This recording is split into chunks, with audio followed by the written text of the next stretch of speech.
नमस्कार दर्शकों, YouTube के मेरे चैनल में आप सबका स्वागत है।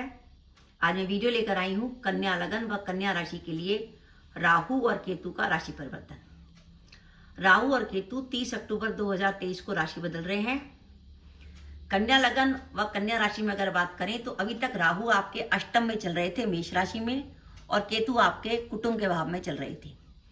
अब राहु 30 अक्टूबर के बाद मेष राशि को छोड़कर आपके सप्तम में आ जाएंगे और जो केतु हैं वो कुटुंब के भाव को छोड़कर आपके लगन पर आ जाएंगे।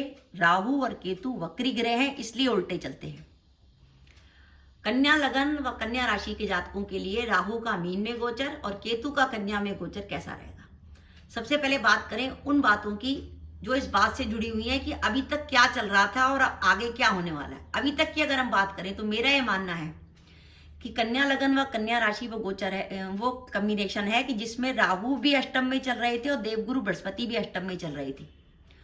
गुरु और राहु दोनों का अष्टम में चलना काफी खतरनाक संकेत था, क्योंकि गुरु जब अष्टम में चलते हैं तो कोर्ट केस में परेशानी देते हैं और राहु भी जब अष्टम में चलते हैं तो कोर्ट केस में परेशानी देते हैं। मेरे खुद के अनुभव में कॉन्टेक्ट्स में 3-4 लोग कम से कम ऐसे हैं जिनको कोर्ट केस में परेशानी हुई और उन्हें कुछ दिन के लिए हवालात में दिन भी गुजारने पड़े। रीजन क्या था कि अष्टम में बैठा राहु जो है वो सीधा उसकी कनेक्टिविटी द्वादश भाव से बनती है। बाई चांस आपकी कुंडली में द्वादश सूर्य की दृष्टि के ऊपर उसकी दृष्टि पड़ जाए, फॉर एग्जाम्पल आपका द्वादश सूर्य 4th हाउस में बैठा हो और उस पर राहु की दृष्टि अगर गोचर में पड़ रही है तो मान के लीजिए कि वो काफी कठिन समय हो जाएगा। तो इसलिए कन्या लगन व कन्या राशि के जातकों के लिए बहुत कठिन समय था, कम से कम उन मामलों में जिनको कोर्ट केस वगैरह में फंसना पड़ा उनके लिए बहुत मुश्किल समय था। लेकिन अब जब राहु अष्टम को छोड़ देंगे तो उन्हें राहत मिलेगी, क्योंकि इस समय राहु तो अष्टम को छोड़ ही रहे हैं 30 अक्टूबर को। इस समय देवगुरु बृहस्पति भी वक्री चल रहे हैं, जिसके कारण कुछ राहत का समय कन्या लगन व कन्या राशि के जातकों को मिलेगा। एक तो ये हो गई कि कोर्ट केस में आप कुछ राहत मिलेगी। दूसरी बात, राहु सप्तम में आ रहे हैं, सप्तम भाव से विदेश यात्रा का विचार किया जाता है। कन्या लगन व कन्या राशि के वो जातक जो विदेश जाने का विचार कर रहे थे उनके लिए विदेश जाने का अवसर आ गया।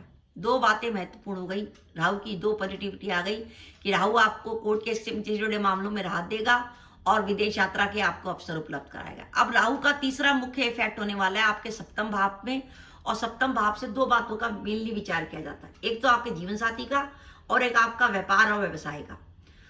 सप्तम भाव में राहु का आना जीवन साथी के बीमार होने का संकेत है। वैसे भी अगर आपकी जन्म कुंडली कन्या लगन की है और आपके सप्तम भाव में राहु है और आप पुरुष जातक हैं, तो मान के चलिए आप पुरुष जातक हैं और आपके सप्तम भाव में राहु है, तो आपकी पत्नी को हमेशा गर्भाशय से जुड़ी कोई ना कोई प्रॉब्लम जरूर परेशान करेगी। पीरियड्स एबनॉर्मल आएंगे, यूट्रस रिमूव कराना पड़ेगा। आप हमेशा देखेंगे पीरियड्स में उनको प्रॉब्लम होगी, क्योंकि राहु जो है गर्भाशय से जुड़ी प्रॉब्लम देता है, प्रजनन अंगों में समस्याएं देता है अगर जन्म कुंडली में बैठा है।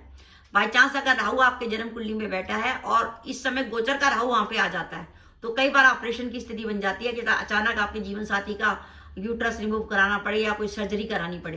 क्योंकि कुंडली में अगर आपके सप्तम भाव में, अगर आपकी जन्म कुंडली के सप्तम भाव में षष्ठेश शनि या अष्टमेश मंगल का किसी प्रकार का संबंध है तो या तो वो आपके प्राइवेट पार्ट्स में प्रॉब्लम देगा या आपके जीवन साथी के प्राइवेट पार्ट्स में प्रॉब्लम देगा। तो राहु का संबंध जो है यूट्रस से बन जाता है।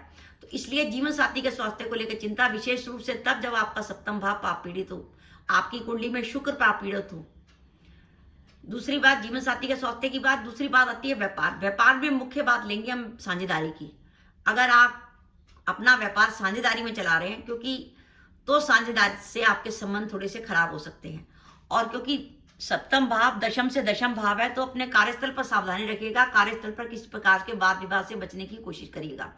इसके लिए राहु का कोई ना कोई उपाय कर लीजिएगा। सबसे बढ़िया उपाय यह है कि अगर आपको अवसर मिले, आप ऐसी जगह रहते हो जहां बहता पानी हो, तो आप बुधवार या शनिवार को कोयले प्रवाहित कर सकते हैं। इसके अलावा अगर आपके ऑफिस में कोई टेंशन का माहौल चल रहा है तो आपके घर में कोई सफाई कर्मचारी आता हो या आपके ऑफिस में कोई सफाई कर्मचारी हो तो उसको बुधवार को या शनिवार को आप कुछ पैसा नगद दे सकते हैं, 50-60 रुपए, जो आपकी श्रद्धा हो। उससे भी राहु की रेमेडी हो जाएगी। इन द मीन टाइम आप किसी की शादी ब्याह में जाते हैं तो वहां पर आप स्टील के बर्तन दान देंगे, कन्यादान में देंगे तो आपको राहु का लाभ होगा। और अगर आप किसी लड़की का कन्यादान लेते हैं तो भी उससे राहु की नेगेटिविटी कम होती है। आप कुत्ते की सेवा भी कर सकते हैं। तो इस तरीके से आप राहु की नेगेटिविटी से बच सकते हैं। ध्यान रखिएगा, राहु आपके लगन को देखेगा तो आपके मान सम्मान में किसी प्रकार के धक्का लगने की संकेत है कि राहु आपकी मान प्रतिष्ठा में कुछ लोग इसको धूमिल करने की कोशिश कर सकते हैं। कुछ शत्रुता आपकी बढ़ेगी और दाम्पत्य जीवन में जीवन साथी तो बीमार होगा ही, दाम्पत्य जीवन में तनाव की मुख्य संभावना बन रही है। और तनाव की संभावना बनने का जो समय है, जो दाम्पत्य जीवन में तनाव रह सकता है, वो होगा 30 अक्टूबर से 30 अप्रैल 2024 तक। क्योंकि इसमें क्या है कि राहु तो आपके सप्तम में रहेंगे और गुरु आपके अष्टम में रहेंगे, यानी सप्तमेश जब अष्टम में चलेगा तो दाम्पत्य जीवन में परेशानी, जीवन साथी का स्वास्थ्य खराब, दाम्पत्य जीवन में तनाव, ये स्थिति रहेगी। तो 30 अक्टूबर से 30 अप्रैल तक एक तो अपने जीवन साथी के स्वास्थ्य का ध्यान रखिएगा और दाम्पत्य जीवन में किसी प्रकार की सावधानी। 30 अप्रैल के बाद देवगुरु बृहस्पति आपके भाग्य भाव में चले जाएंगे, यानी आपका सप्तमेश भाग्य भाव में आ जाएगा, तो बहुत अच्छी परिस्थिति आपके लिए बन जाएगी। तो ध्यान रखिएगा जीवन साथी के स्वास्थ्य को लेकर, और जीवन साथी से किसी के प्रकार तनाव की संभावना 30 अक्टूबर से 30 अप्रैल 2024 तक। मीन का राहु आपको विदेश यात्रा के अवसर उपलब्ध कराएगा और आपको कोर्ट से जुड़े मामलों में राहत देगा। अब बात करें केतु की। केतु आ रहे हैं लगन पर, और लगन में केतु आ रहे हैं तो उनका संबंध बन रहा है चंद्रमा से। चंद्रमा हमारा मन का कारक है, हम जो सोचते हैं, और केतु है उग्र ग्रह। जब चंद्र और केतु का कॉम्बिनेशन, आपने देखा होगा जिनकी कुंडली में चंद्रमा पर केतु की दृष्टि है, या जिनकी कुंडली में चंद्र केतु पाए जाते हैं, या जिनकी कुंडली में चंद्रमा केतु के नक्षत्र में, वो जातक जो गुस्सा बड़े तेजी से करेंगे, आप उन्हें कोई बात कहेंगे फौरन उखड़ जाएंगे वो हत्ते से। तो ये चंद्र केतु का कॉम्बिनेशन जो है आपको चिड़चिड़ा बनाएगा, आप कोई भी बात करेंगे जब गुस्सा आ जाएंगे, कुछ मानसिक चिंता आपको रहेगी हर बात में, क्योंकि अब केतु आपके पंचम को देखेगा तो आप संतान से जुड़ी चिंता करेंगे। केतु आपके भाग्य भाव को देखेगा तो आपको लगेगा यार मेरा तो कुछ हो ही नहीं रहा, मेरा काम ही नहीं बन रहे, मेरा जीवन का क्या होगा, मेरा भाग्योदय कब होगा, मेरी लाइफ कब सेटल होगी। तो मानसिक चिंताएं देता है, कुछ भ्रम की स्थिति बनाता है, क्योंकि केतु अगर चंद्रमा के संग संबंध बना रहा है तो उस चंद्रमा के ऊपर राहु की भी दृष्टि है। तो आप अचानक से एक भ्रम जैसी स्थिति में रहेंगे, काम करें या ना करें, कभी डिप्रेशन हो जाएगा, कभी एग्रेशन हो जाएगा। तो इन सब बातों के लिए केतु का कोई ना कोई उपाय करिएगा। आप केतु का उपाय के लिए सबसे बढ़िया है कि आप कुत्ते को कुछ ना कुछ खिलाएं, कुछ भी आपकी श्रद्धा हो, बिस्कुट खिलाएं, पेडिग्री खिलाएं, और आप 1 या 2 नीम के पेड़ भी लगा सकते हैं, उससे भी केतु का उपाय होता है। और 10 से लेकर 17-18 साल के जो बच्चे हैं जो स्कूल कॉलेज जाते हैं, उनको आप खट्टी मीठी चाट पकौड़ी खिलाएंगे, उससे भी केतु का इलाज हो जाएगा। तो केतु कुछ मानसिक चिंता परेशानी देगा। साथ ही आपको त्वचा संबंधी रोग होने की भी संभावना है, लेकिन उसकी संभावना तब ज्यादा बनेगी जब आपकी कुंडली में चंद्र, बुध, शनि व राहु से पाप पीड़ित है। अगर आपका कन्या लगन है और चंद्र और बुध, आपके बुध पर शनि या राहु की दृष्टि है, तो आपको त्वचा संबंधी रोग की संभावना ज्यादा बनेगी। पर यह लगन का जो केतु है वो आपके भाग्य भाव से संबंध रखेगा, तो आपकी अध्यात्म में रुचि देगा, आपका बार बार मेडिटेशन करने का मन करेगा। साथ ही लगन पंचम और नवम जो है अग्नि स्थान है हमारे, इस लगन पर केतु आ रहा है। केतु अग्नि का कारक ग्रह है। तो जो महिला जातिका कन्या लगन व कन्या राशि की है, वो रसोई में खाना बनाते समय सावधानी रखें, आग से किसी प्रकार की दुर्घटना होने की संभावना बनती है। और बाई चांस आपकी कुंडली में इस समय आपके कन्या लगन पर मंगल या केतु का कोई संबंध है तो विशेष रूप से सावधानी रखिएगा। और आपको आपके भाइयों के लिए थोड़ा सा परेशानी का समय है। तो मेरा ये मानना है कि कन्या लगन व कन्या राशि के लिए मिला जुला एक समय है कि जो कन्या लगन व कन्या राशि के जातक विदेश जाना चाहते हैं उन्हें अपॉर्चुनिटी मिलेगी।